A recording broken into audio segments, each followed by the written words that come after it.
Up to 3 million Britons living overseas are to be denied a vote in the general election. The Cabinet Office has confirmed.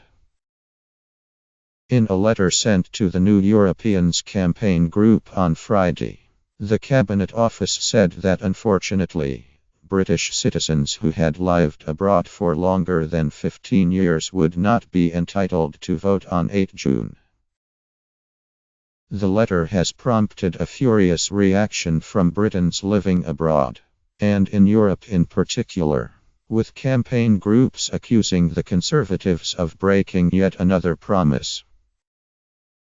Nathan Le Pen of the Constitution Group in the Cabinet Office told New Europeans that there is no sufficient time to change the relevant primary and secondary legislation to enfranchise all British expats, scrapping the 5-year time limit ahead of the dissolution of Parliament before the general election.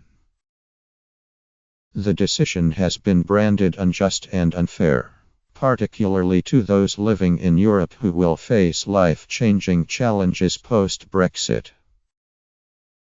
The people most affected by the referendum were not allowed to vote in it, simply because they exercised their right to live in another country, said Dave Spokes, one of the founders of the support group Expat Citizen Rights in EU. Now it seems they will miss out again as their government has repeatedly failed to honor repeated promises to repeal this unjust and unfair rule. These people spent their lives working in the UK and many still pay taxes there. It is quite disgraceful that any government can so disregard so many of its citizens. Last October, the government promised to scrap the current 5-year time limit as part of a bid to strengthen ties with immigrants following the decision to leave the EU. The plans followed a court battle spearheaded by Second World War veteran Harry Schindler, who fought in the Battle of Anzio in Italy in 1944. The 95-year-old, who moved to Italy to be near his grandson in 1982, has been unable to vote in the UK since 1997 but cannot vote in Italy either.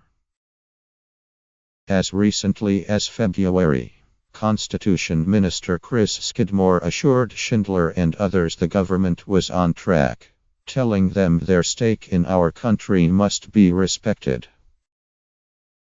In a written answer on the topic to New Europeans founder Roger Casale, Skidmore promised this government will not deny them the opportunity to have their say in the country is governed.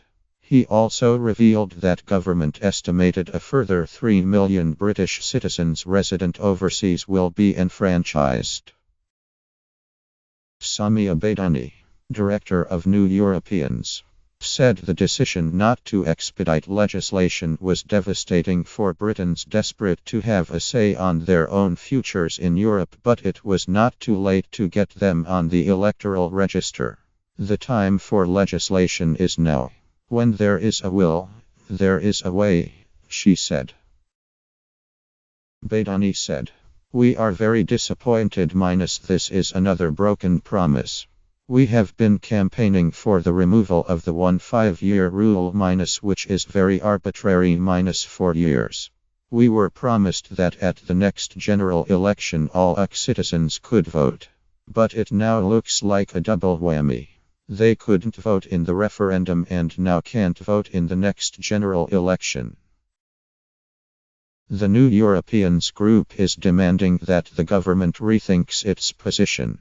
It also wants a commitment from the government and the Electoral Commission that it would urgently target overseas residents who are eligible to register for the vote. It believes tens of thousands of Britons abroad still have time to register. As the last time this happened, more than 70,000 new voters were found.